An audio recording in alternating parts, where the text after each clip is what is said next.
Oi, tudo bem? Seja muito bem-vindo a mais uma aula de Power BI. Muita gente não sabe como funcionam as coisas aqui dentro do Power BI.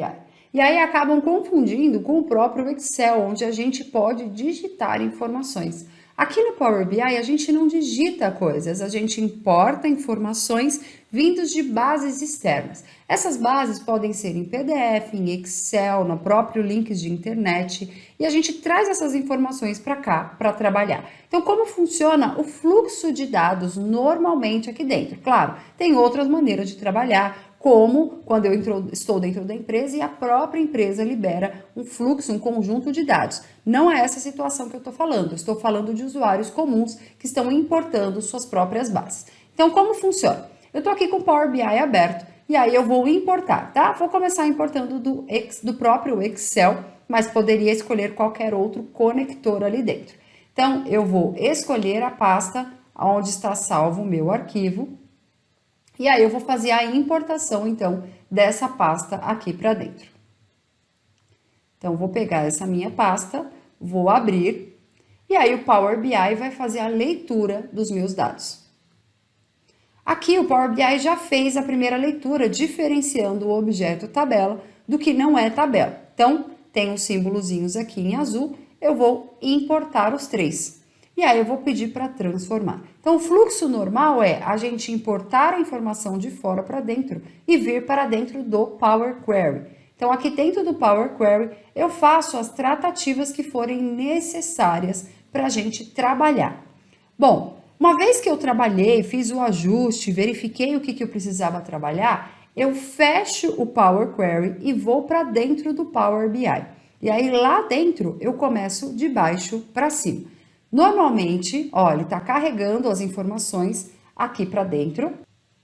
Ele terminou de carregar, as minhas tabelas vão aparecer aqui do lado, ó. Então, a gente começa de baixo para cima. Eu venho nessa etapa, que é a etapa que relaciona os dados. E eu começo a dizer para o Power BI qual coluna conversa com qual coluna, tá? Então, normalmente eu tenho uma tabela que é chamada de tabela fato, que tem os meus dados que de fato aconteceram, e aí eu relaciono então com a tabela dimensão. Então, essas setinhas aqui são as informações de que essas tabelas estão se conversando.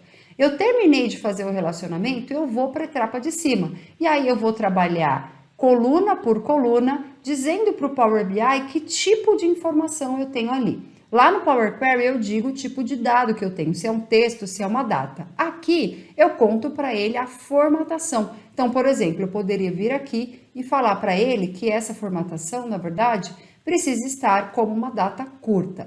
Então, aqui eu faço essa etapa que a gente chama de modelagem. É aqui também que eu vou construir as minhas medidas DAX. Eu vou construir as minhas tabelas de dimensão de calendário, para reorganizar todo mundo e eu conseguir fazer as minhas análises. E aí, só por último, é que eu venho para essa etapa, em que eu vou, de fato, construir os visuais. Então, recapitulando, eu importo o dado, lá no Power Query eu trato, aí eu venho para o Power BI, relaciono, construo as minhas medidas, e aí, por último, é que eu construo o meu visual. É muito importante você seguir essas etapas do Power BI para que você não se perca ou para que você não tenha algum erro. Sim, o Power BI ele tem algumas etapas, alguns procedimentos que devem ser seguidos para que você tenha uma melhor performance dentro da ferramenta. Então, seguindo esse passo a passo, eu tenho certeza que vai ser sucesso a construção dos seus relatórios. Espero ter te ajudado. Comente aqui se você ficou com alguma dúvida e eu te vejo no próximo vídeo. Tchau, tchau!